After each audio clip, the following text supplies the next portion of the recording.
palavra ao Dr. Rodrigo Bastos.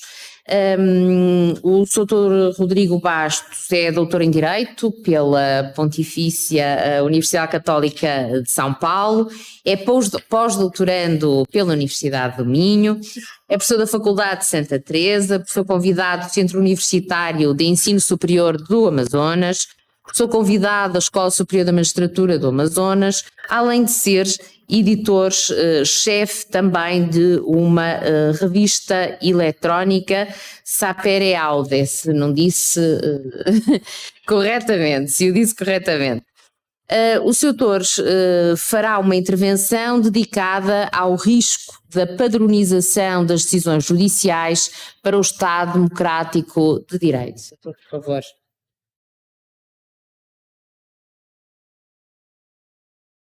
Boa tarde a todos. Prometo ser breve e fazer o possível para mantê-los acordados agora, depois do almoço. Eu sei que essa é uma tarefa ingrata e que geralmente cabe a mim, não sei porquê, acho que por azar ou sorte, enfim.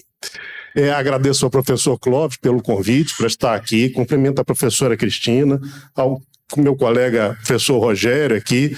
Muito interessante, gostei muito da sua intervenção, parabéns. Tem algumas questões depois para a gente conversar a respeito de como é que funciona esse ativismo, mas num nível menos do Supremo, assim, mais do dia a dia, mas isso a gente deixa para depois.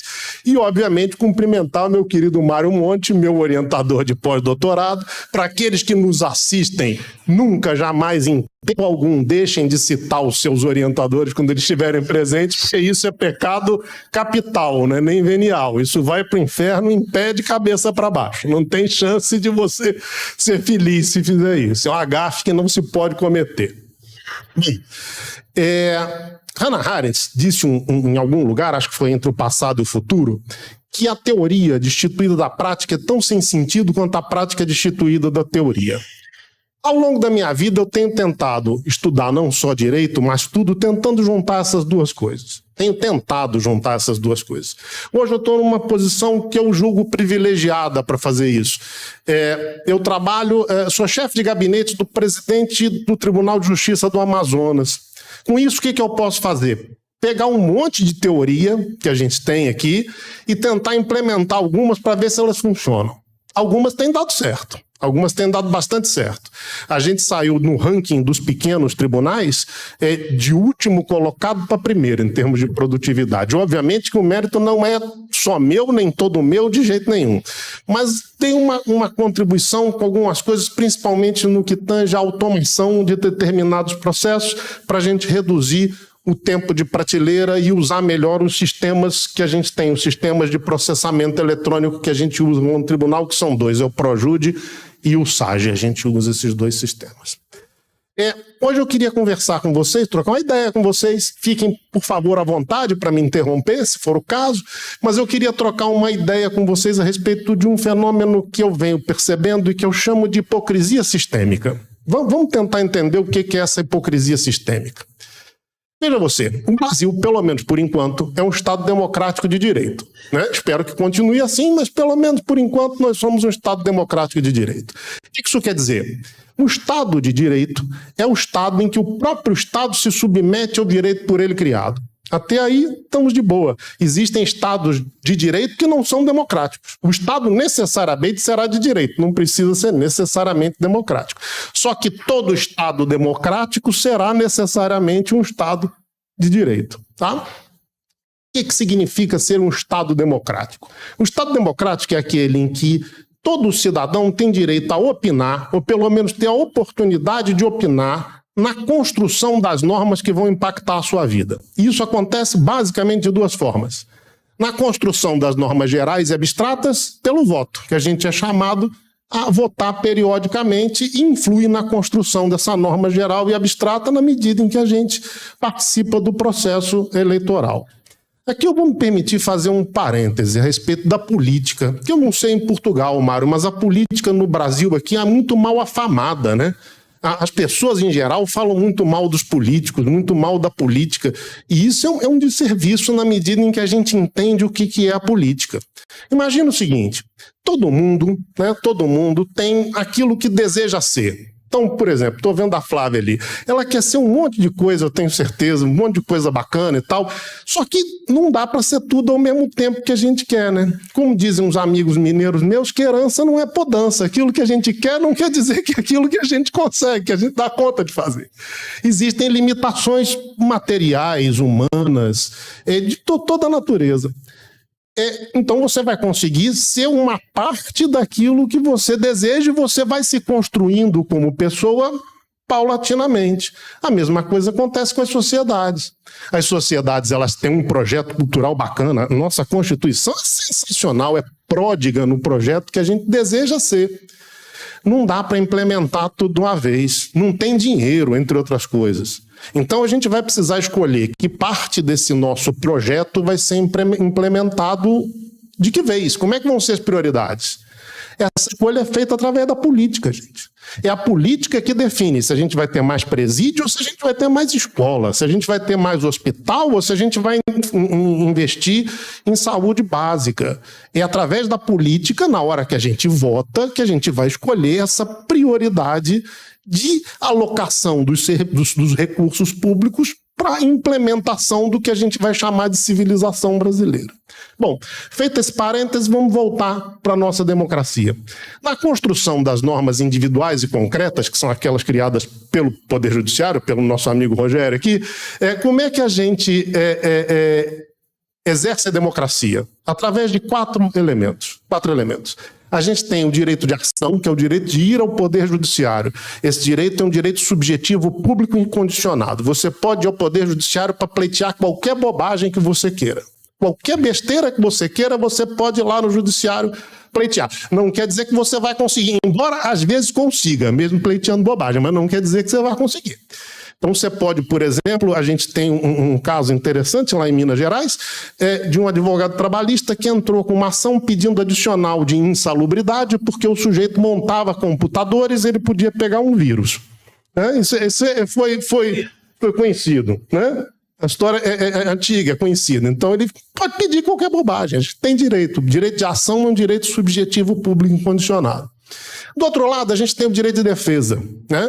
Direito à ampla defesa com todos os instrumentos a ela atinentes. Então, a parte vai poder se defender no curso do processo judicial, se assim quiser, com todos os meios legais que lhe são disponíveis. Nada disso adianta nada se não houver o dever de fundamentação substancial das decisões. Quer dizer, se eu não tiver certeza de que o julgador, ao proferir a decisão, levou em conta todos os argumentos capazes de infirmar a sua conclusão. Eu preciso que isso esteja explícito na decisão. A decisão não dá mais para a gente usar aqueles velhos ditados de que o juiz é o destinatário da prova. Não é. O destinatário da prova é o processo. Através do processo, a gente vai construir uma decisão.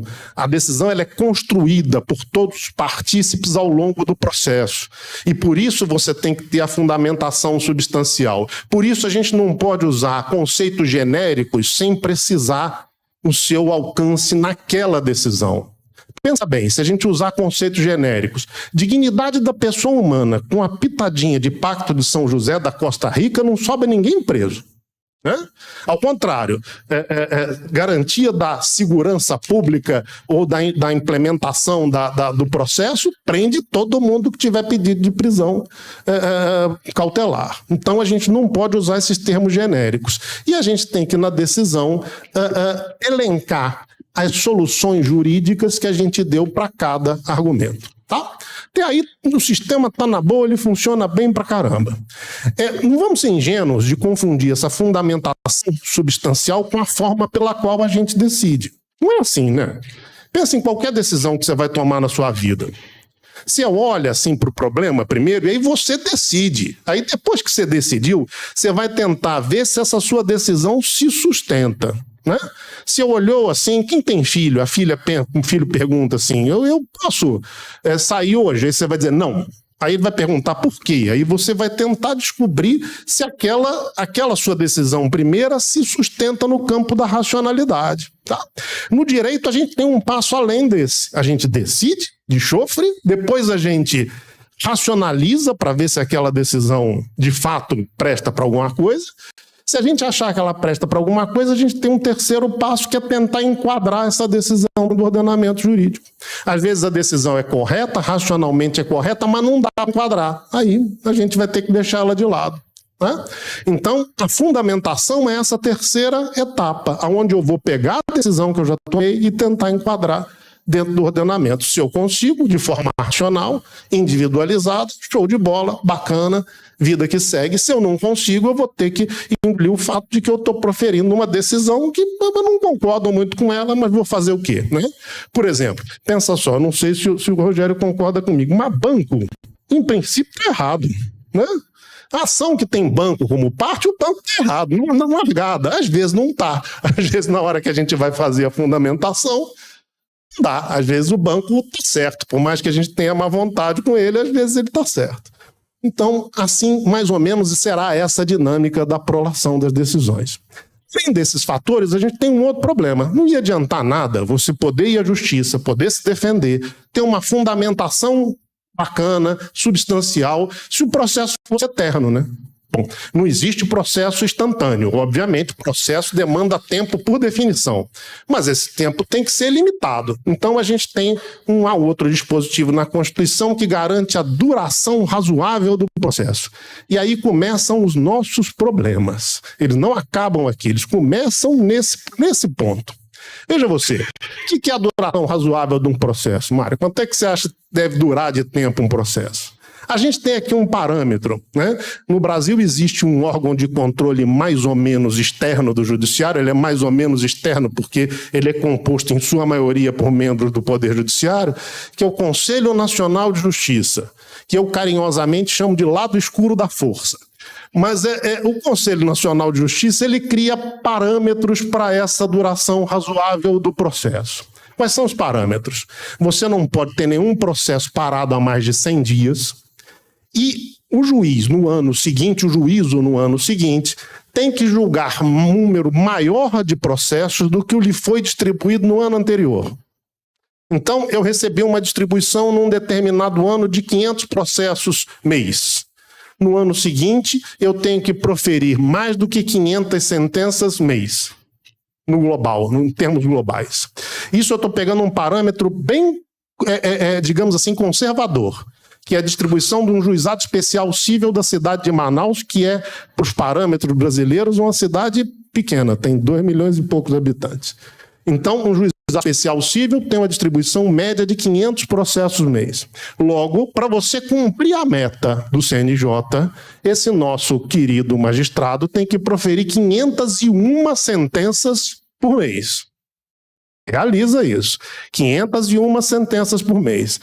Lá em Manaus, cada juiz do juizado tem 2 assessores que minutam as decisões para ele. Então você tem 2 sujeitos que tem que fazer 501 projetos de sentença por mês, e você tem um juiz que tem que ler 501 sentenças por mês, além de impedir que o processo passe mais de 100 dias parados. Então ele tem que fazer audiência, tem que fazer um monte de coisa. 501 sentenças por mês, dividido por 2 assessores e por 22 dias, que é mais ou menos o que você tem de dias úteis por mês, dá 24 sentenças por dia. Conta para mim, você consegue fazer 24 sentenças num dia por assessor? Você consegue fazer 24 sentenças num dia bem feitas? Desculpa, a gente não faz uma bem feita dependendo da complexidade. Quem dirá 24? Agora vamos estressar esse argumento, vamos para uma vara cível de São Paulo, capital? Uma vara cível de São Paulo, capital, recebe 1.500 processos por mês de distribuição. Realiza, esses mesmos 2 assessores, ao invés de 24, tem que dar 75 sentenças por dia para atingir a meta do CNJ. Não tem chance disso dar certo. E essa hipocrisia sistêmica. De um lado você diz que tem que ter a fundamentação substancial, do outro lado você exige que o cara tenha 75 sentenças por dia. Vamos parar de hipocrisia, vamos parar de bobagem. Como é que a gente resolve isso? Essa é a grande questão. Como é que a gente sai desse nó? Como é que isso tem sido feito atualmente? Esses juízes criam modelos de decisão. pegam esses modelos de decisão, esses processos são eletrônicos, eles são divididos por classe, tipo e assunto, e ele pega esse modelo de decisão, de acordo com a classe, tipo e assunto, ele muda o nome da parte e vapo, vai lá dentro. Então, você vai ter essas decisões que são modelos, inseridas nesse processo com base em classe, tipo e assunto. Ninguém leu o processo. Presta atenção, isso é um diálogo de surdo e mudo que não conhece a língua dos sinais. Um está falando uma coisa na inicial, o outro está falando outra na defesa, e a sentença, às vezes, não tem nada a ver uma coisa com a outra. Ah, mas vai resolver no grau de recurso? Vai não, porque você chega no grau de recurso, tem a mesma imposição dessa duração razoável do processo. Isso é uma ameaça brutal à democracia. Aquilo que eu falava antes para vocês. Você tem que ter direito o direito subjetivo de ação, o direito à ampla defesa e a decisão fundamentada. Eu tive, há uns 2 meses atrás, na EPM, na Escola Paulista da Magistratura, dando um curso a respeito de algoritmos, alguma coisa parecida com o que a gente está falando hoje. E lá partilhava comigo à mesa um juiz auxiliar do Conselho Nacional de Justiça. E eu dizia para ele, olha, a mesma coisa que eu estou conversando com vocês aqui, o cara não consegue ler 1.500 sentenças, ele assina sem ler. E ele me disse uma coisa que eu quase caí da cadeira. Ele falou assim, não precisa ler mesmo não, é tudo igual. A gente tem 2 problemas aí. Primeiro, saber se é tudo igual mesmo. E muitas vezes não é. Você tem um graniçale, você tem uma diferençazinha ali que fará toda a diferença. E depois, se é tudo igual, a gente precisa saber por que a gente tem esse volume de demandas iguais no judiciário. Porque senão, isso é patológico, isso não tem sentido você ter um volume absurdo de demandas iguais. Como é que é a história da pequena diferença que a gente percebe? Eu vou pegar um caso que é tranquilo, que eu acho que todo mundo aqui conhece, e vou tentar explicar para o pessoal domingo. Aqui as instituições financeiras cobram uma tarifa bancária, uma tarifa mensal do cliente. Né? Essa tarifa ela só pode ser cobrada se houver um contrato escrito e assinado pelo cliente. Mas os bancos não estão nem aí, eles cobram de todo mundo com ou sem o contrato. Tá? Então todo mundo vai ao Poder Judiciário para tentar deixar de receber essa cobrança e ver se ganha um boró, um trocado do banco, ver se recebe uma graninha do banco a título de compensação por danos morais. Esses casos muitas vezes são iguais, às vezes não. Pensa no dano moral, pode ser muito diferente. Uma coisa é o dano moral de um sujeito que tem 30 contas em banco, economicamente ativo, pereré, pereré, pereré. Outra é de uma aposentada que depende do crédito dela para poder sobreviver. Esse dano moral é igual? Não, penso que não. Mas vai ser julgado igual, vai ser julgado com modelo, porque você tem lá cesta básica, vá para o modelo, cesta básica, vá para o modelo. Isso não é bom, a gente não pode fazer isso não. Por que a gente tem tantas ações iguais no Brasil? Por que a gente tem esse problema das ações iguais? Veja, eu fico muito bravo, Rogério, quando o povo diz que o judiciário não funciona. Eu acho que o judiciário funciona do jeito que ele foi feito para funcionar. Pensa só, um frigorífico, como se diz em Portugal, ou uma geladeira, como se diz no Brasil. Põe ela deitada. Vai funcionar? Não vai, porque ela foi projetada para funcionar em pé. O Poder Judiciário brasileiro foi projetado para demorar. Por quê? Porque o maior cliente da justiça brasileira é o próprio Estado. 60% das demandas em curso no Brasil envolvem Estado, União ou município, que são péssimos credores e péssimos pagadores. Então a eles interessa que demore. De outro lado, você tem as grandes instituições, os demandantes de massa, os bancos, as companhias de telecomunicação, os planos de saúde, que optam por atender ao cliente fora dos parâmetros legais, porque é mais barato resolver isso na justiça. Então a gente tem um problema que é de muito difícil solução. Uma das soluções possíveis seria você aumentar o valor das condenações à compensação por danos morais, como nos Estados Unidos, em valores que não compensasse mais ao demandante de massa fazer isso. A gente não consegue.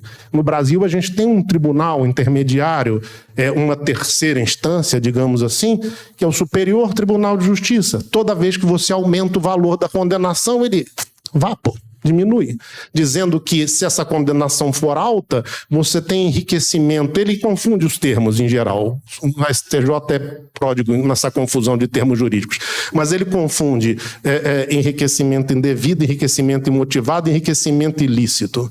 Alegando que ora é uma coisa, ora é outra, quando você tem essa condenação, compensação por danos morais em valor elevado. Não é nada disso, né? Isso é uma tolice. Ele fez essa opção política por reduzir esse valor e manter essa estrutura em funcionamento desses demandantes de massa. Bom, então não tem solução? Tem, nós estamos correndo atrás da solução, estamos buscando a solução, agora até com a ajuda do nosso querido Mário lá no pós-doutorado, estamos buscando a solução.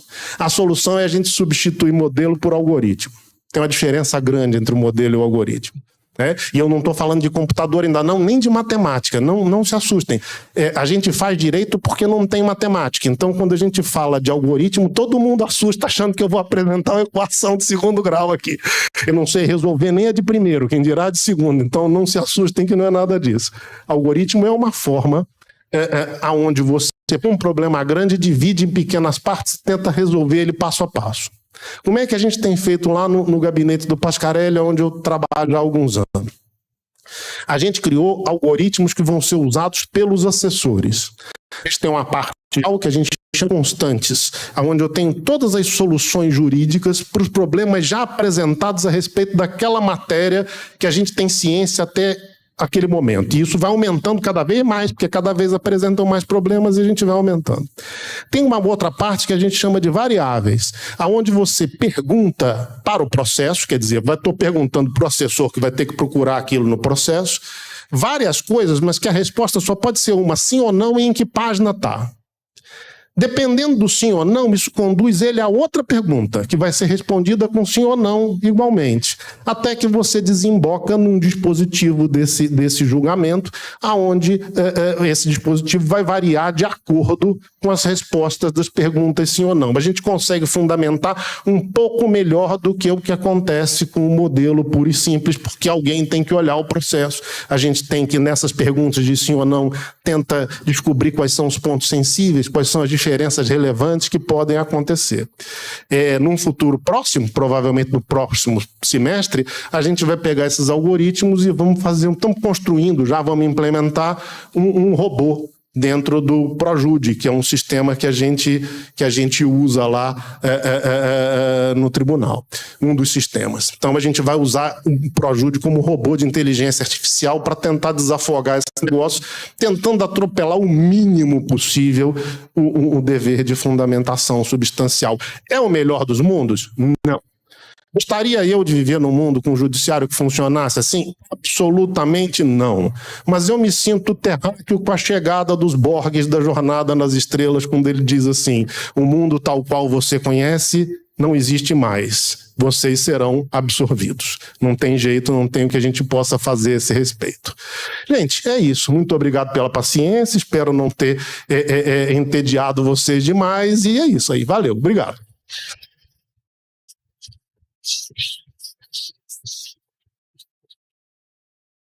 Muito obrigada, Sr. Dr. Rodrigo Bastos, pela excelente intervenção. Eu julgo que estamos com algum tempo, podemos abrir agora um período de debate para colocarem algumas questões aos nossos palestrantes. Pergunto assim, se há alguma questão. Estou a ver ali uma colega já de braço no ar.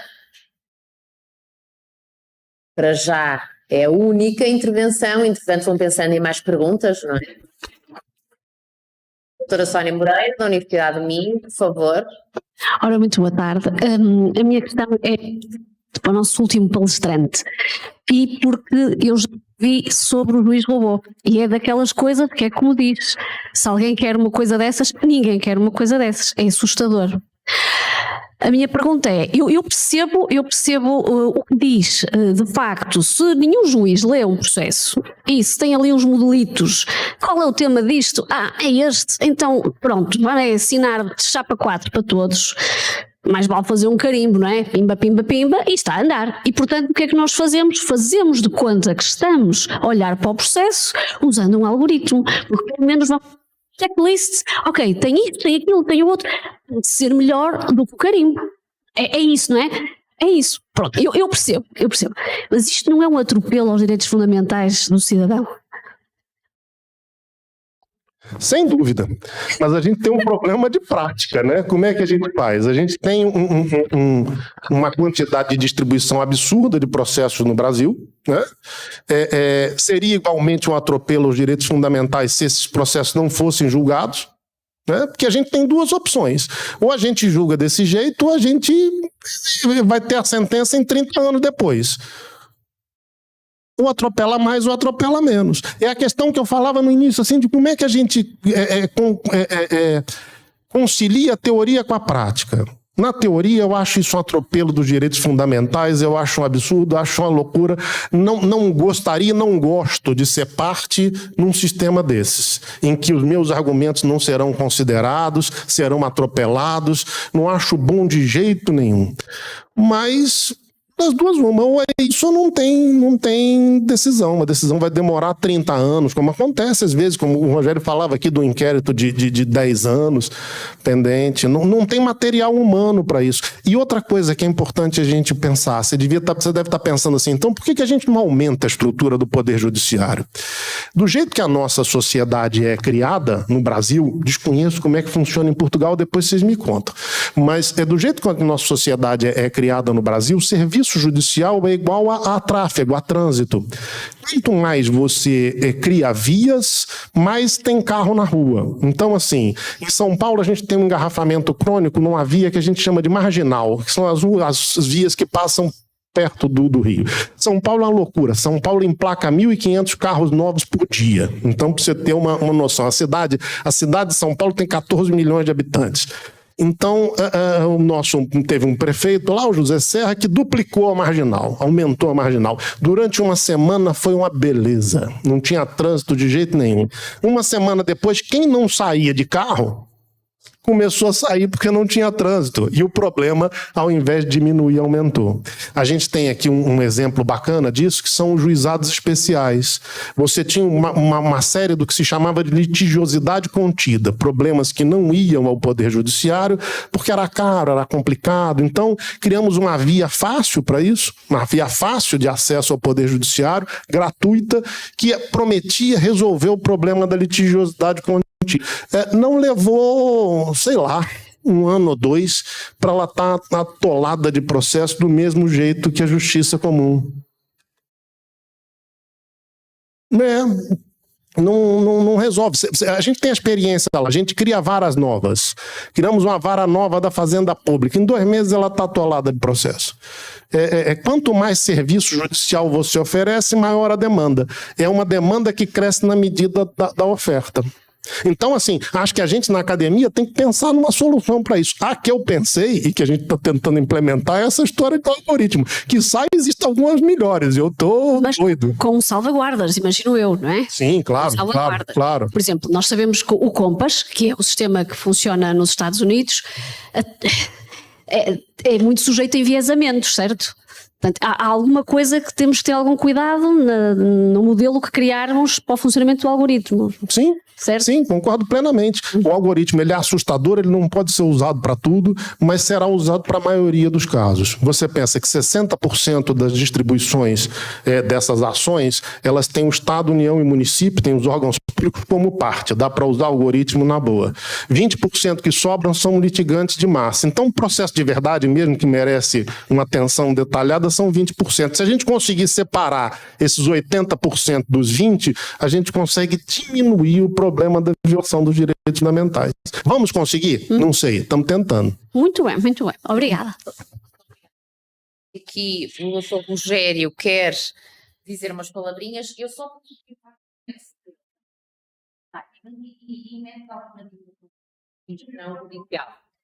a gente tem... A minha é lateral, a pergunta.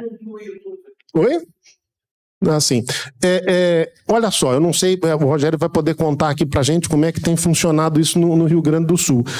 No Amazonas a gente tem tido pouco êxito com esses métodos. A gente até tenta, a gente tem núcleos de conciliação pré-processual, a gente tenta fazer a conciliação através de WhatsApp, tenta de tudo para diminuir o ingresso de demandas, mas não temos sido felizes não.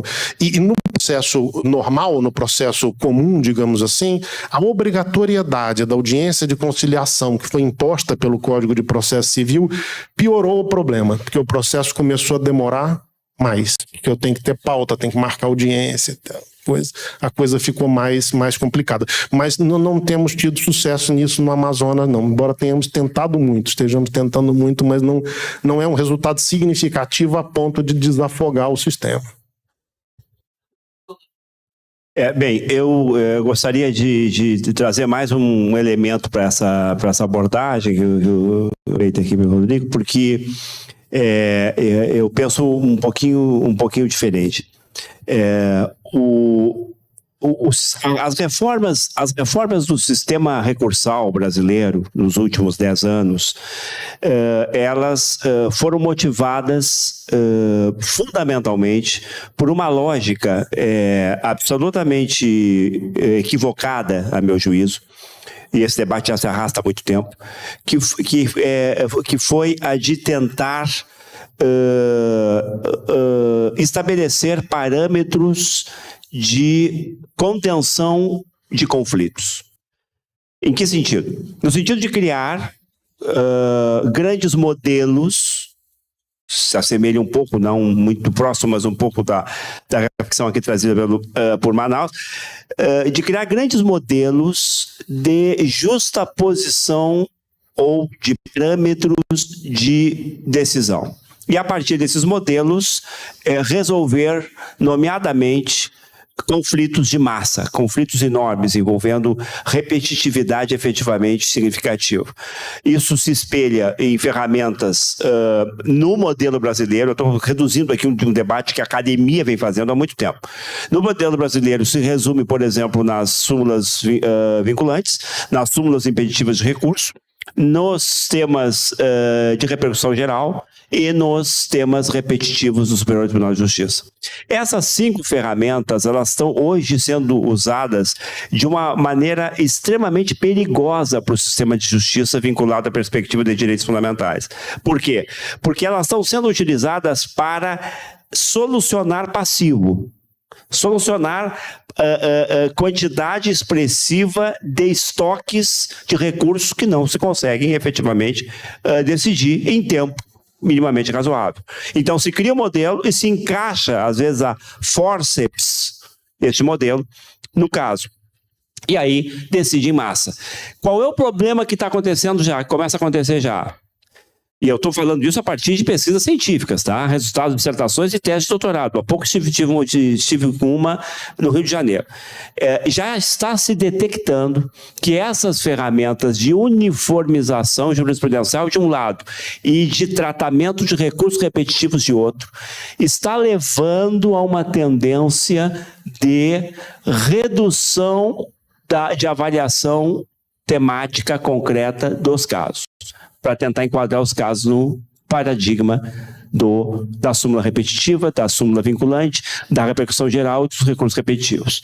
Então, ou seja, se a gente não muda, e é onde eu quero chegar agora a dizer isso, não adianta você ter uma estrutura recursal reformatada para evitar novos recursos, com base na criação de modelos paradigmáticos engessados, se você não altera a cultura e o trato e a forma de enfrentamento e a gestão do próprio conflito na sua base. Na sua base, que eu digo, na base do juiz de primeiro grau, na base das partes que estão envolvidas.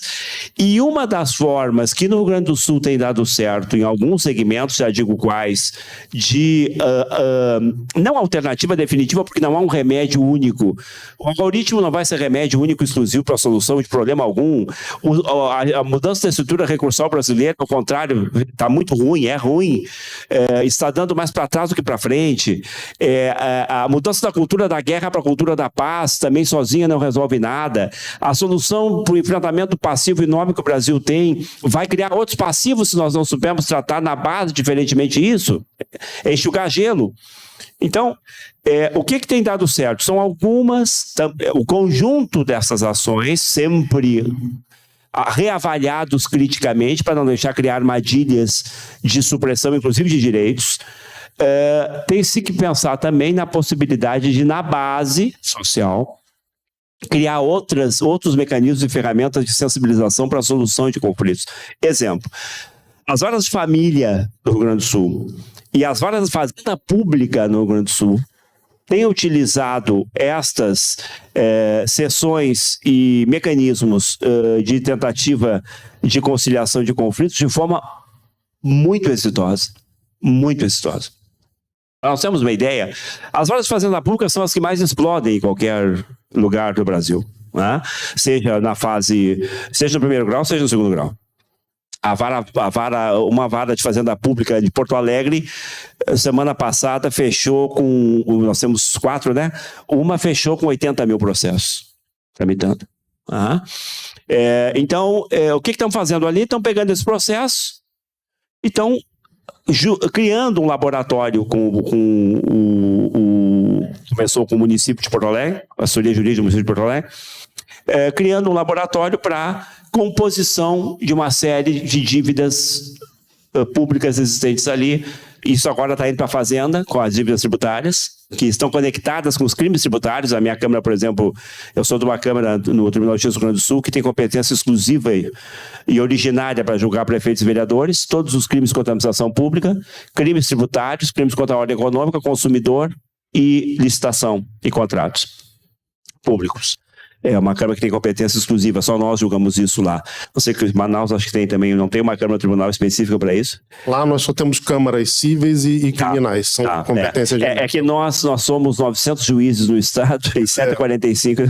Isso, lá nós somos 26 desembargadores e 200 e poucos juízes. Não é? Claro, aí por isso tem que criar. Mas o que eu quero dizer é o seguinte, não existe fórmula mágica e exclusiva. O que me preocupa, por isso que eu falei do sistema recursal brasileiro, que eu acho que é muito ruim o sistema recursal brasileiro. Nós criamos um monstro, na minha opinião, né? Que eu acho que, infelizmente, o sistema de uniformização de jurisprudência vinculante é ruim no Brasil. A gente não sabe usar a figura de precedent aqui. E quando faz para tolir direitos, sinceramente falando. Então, essas ferramentas têm que ser pensadas um conjunto de ações, integrada com um conjunto de variáveis e fatores, para tentar dar certo. Eu acho que alguns avanços a gente tem conseguido. Criança e adolescente também é outro setor do Rio Grande do Sul, que tem tido um sucesso muito grande, as varas especializadas e com ações multidisciplinares de gestão de conflitos, muito. Diminuiu agora do ano para agora, não tenho dado estatístico, eu vi isso há 3 semanas atrás, mas assim, a quantidade, foi significativo o percentual de redução dos ingressos de ações discutindo guarda judicial. Significativo, caiu assim, não sei se 30% ou 40%, uma coisa assim significativa. Justamente por conta dessas instâncias, né, negociais e consensuais de heterocomposição. Então, é um conjunto de ações que tem que ser pensado. Né? A ideia, por exemplo, só de resolver passivo é uma ideia perigosa, porque ela pode gerar, pode fomentar uma cultura de passividade, de letargia, de não transformação. E tem que ter essa cultura de transformação. Tem que ter, não adianta. É difícil, mas tem que ter. Porque se não ter, tu reproduz mais o mesmo. É enxugar gelo. Né? Então, acho que isso a gente está pensando, mal ou bem está pensando, né? Acertando e errando.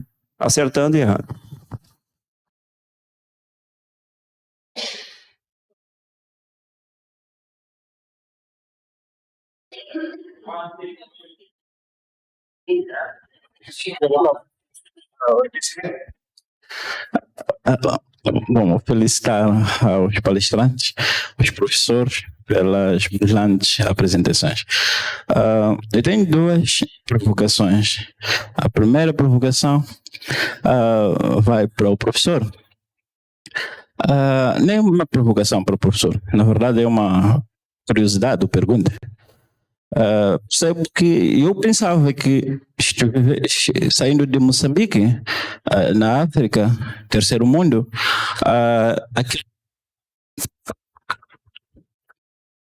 aquilo que a gente vive lá, porque nós estamos no terceiro, tanto que não pensava, parece que isso.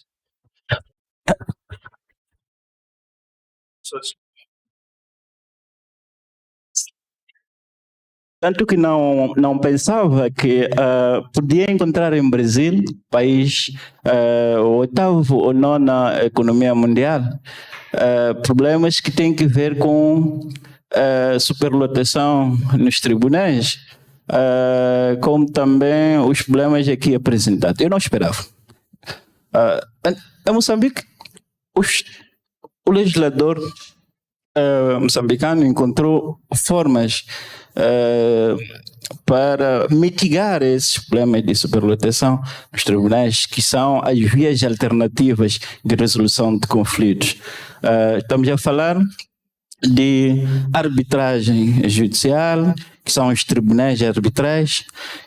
Estamos a falar dos tribunais comunitários, que é o poder local, os poderes tradicionais, e que são considerados como tribunais oficiais. E também o próprio tribunal criou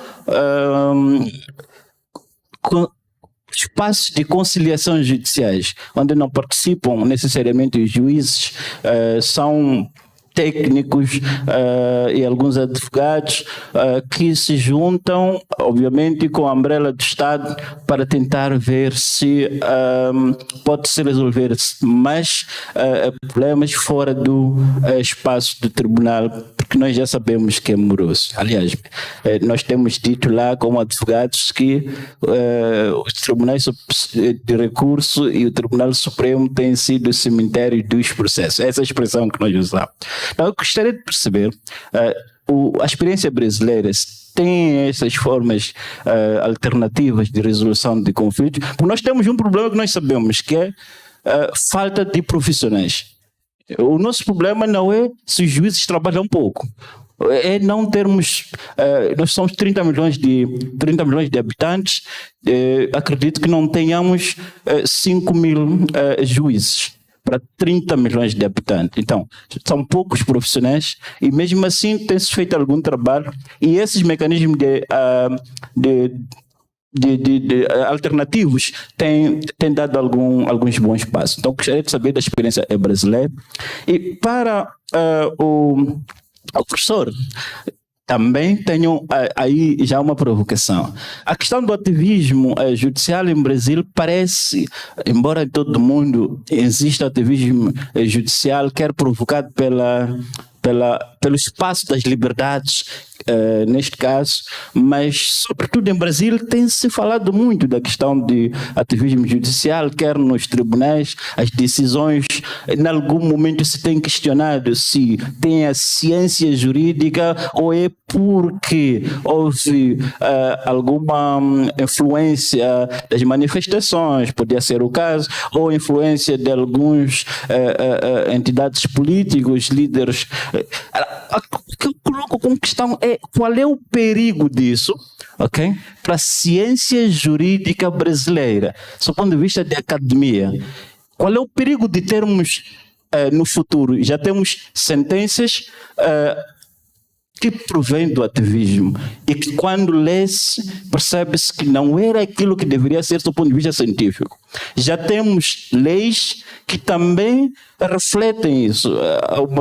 Não me ocorre muito bem agora, mas aprovou-se, parece que não há muito tempo, a lei que protege, e é bom, que protege... como é que eu vou dizer? Que protege os interesses do bebê na gravidez. Acho que é uma lei muito recente brasileira. E como mecanismo de prova, e aí a minha discussão, estou muito longe do Brasil, mas tenho acompanhado, como mecanismo de prova, chamou-se até mesmo uma questão de fotografia. Se conseguir provar que esteve com o fulano, esse fulano já pode ser condenado para sustentar a gravidez, e se mais tarde provar-se que não era ele que engravidou, ele tem um direito de compensação. Vou falar isso porque já acompanhei um pouco.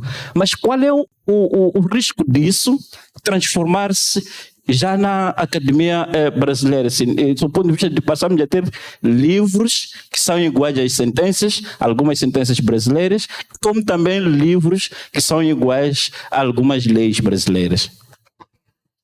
Obrigado.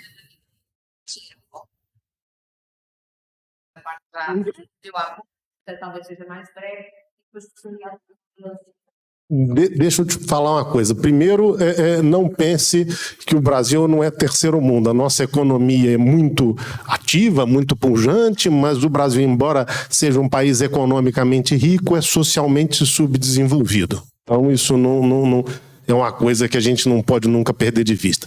Depois, uma outra consideração que a gente tem que fazer, que me assustou, que é uma coisa que eu aprendi há uns anos atrás, é a dimensão do Brasil. O Brasil não é uma realidade só, quer dizer, eu sou do Rio de Janeiro, morei em São Paulo há alguns anos, fazendo mestrado e doutorado, e quando terminei meu doutorado, fui chamado a ir lá para o Amazonas tentar implementar no tribunal de lá sistemas formais hierarquizados na tentativa de resolver, como diz o Rogério, resolver passivos que a gente tinha lá.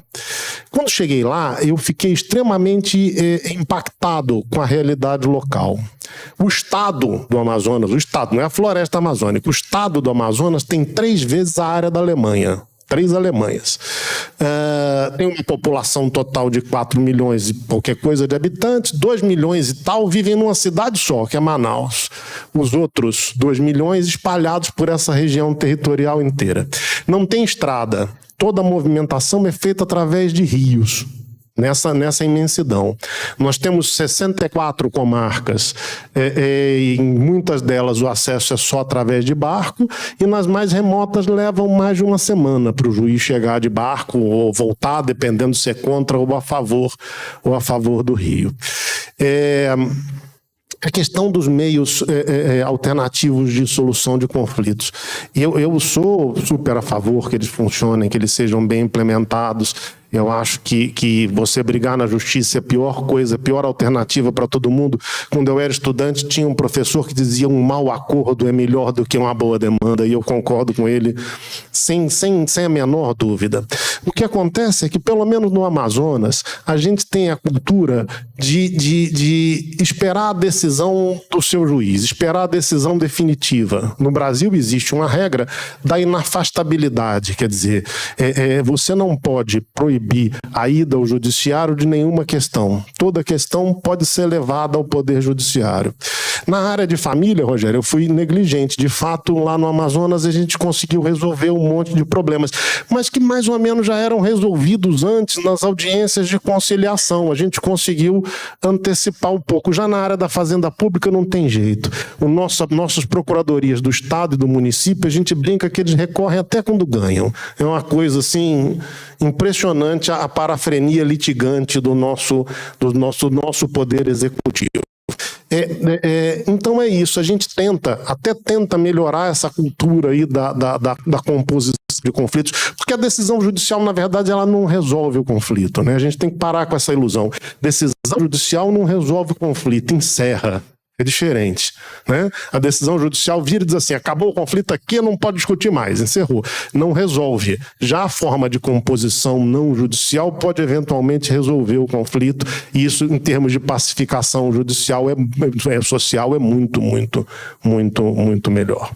Só um parêntese, Rogério, eu concordo com tudo que você falou a respeito do nosso sistema recursal e dessas formas de simplificação dos recursos.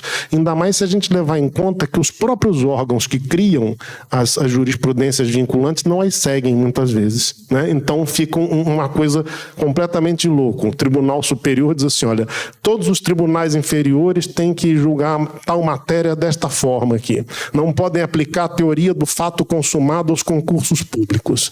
Aí, 2 meses depois, ele profere um acordo dizendo, mas, em casos excepcionais, então você tem uma total esquizofrenia aí nessa prevenção de conflitos com essa tentativa de uniformização vertical. Rogério. Obrigada. Posso só dar uma parte, é que não consigo deixar de dar uma parte, atendendo ao que o Soutor disse aqui há pouco. É que, de facto, há algumas áreas, e reportando-me ao direito português, em que, efetivamente, os meios de resolução alternativa de litígios funcionam muito bem.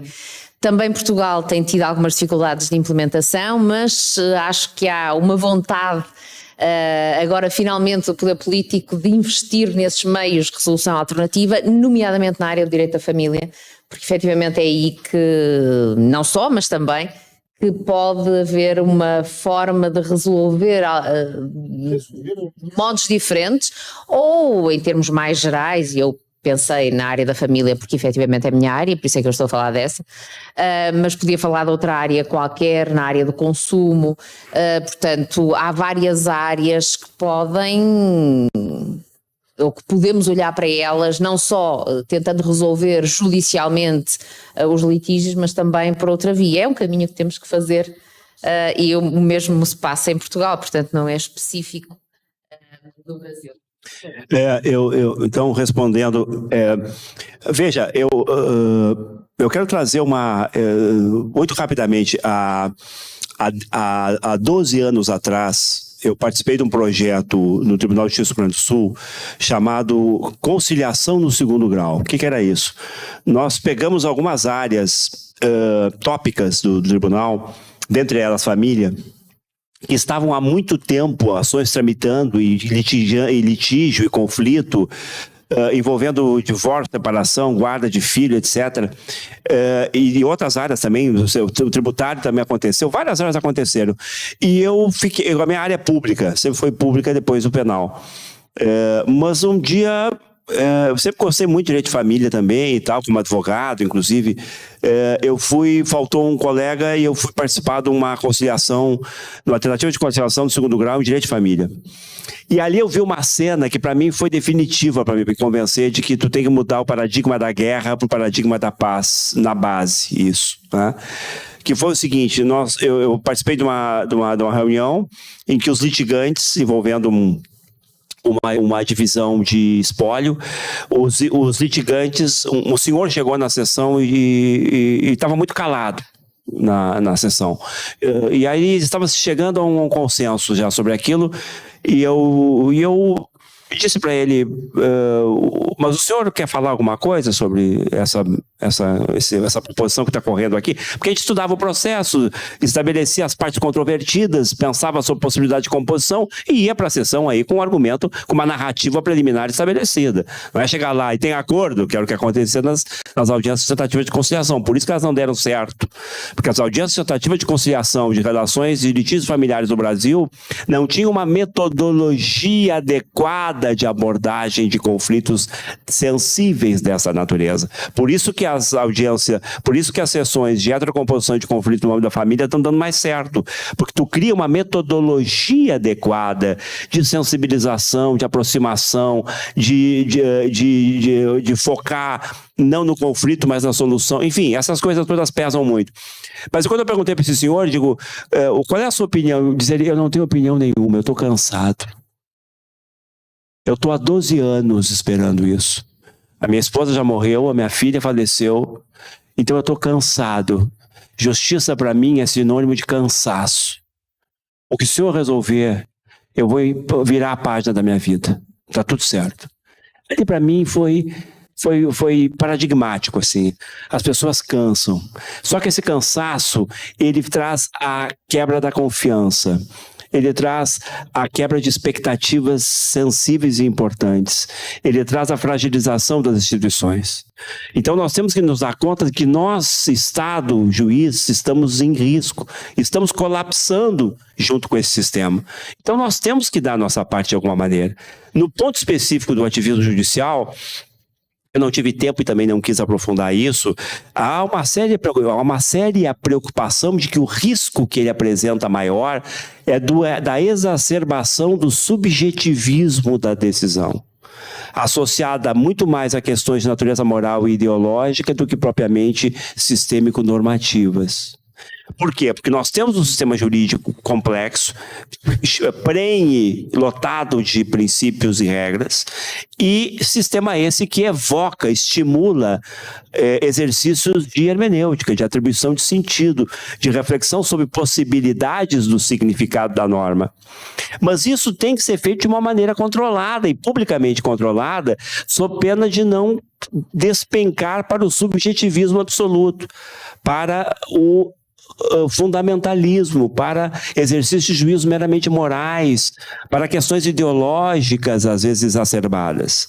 Como controlar isso, né? O sistema jurídico, porque sempre a decisão judicial vai ser uma decisão de escolha. É uma escolha disjuntiva, né? Escolhe alguma coisa e não escolhe outra.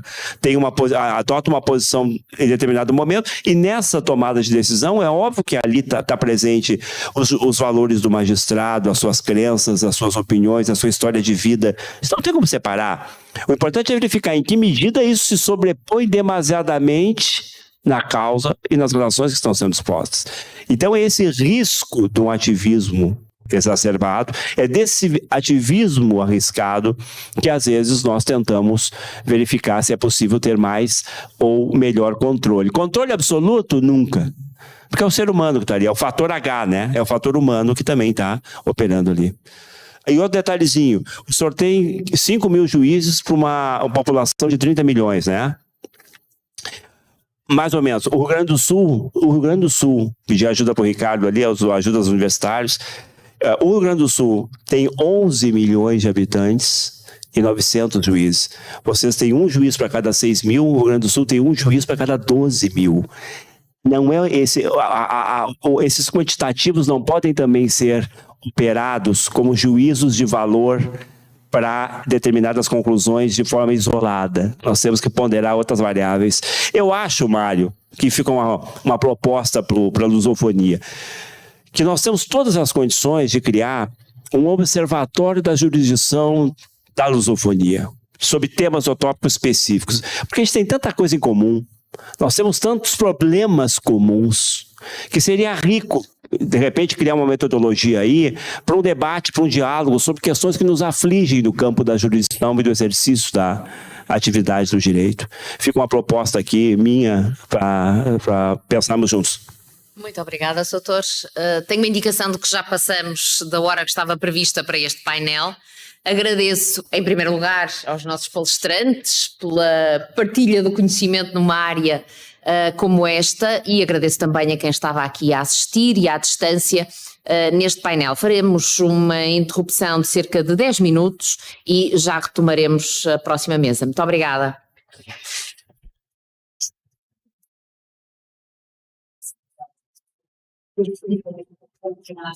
Obrigada. Obrigada.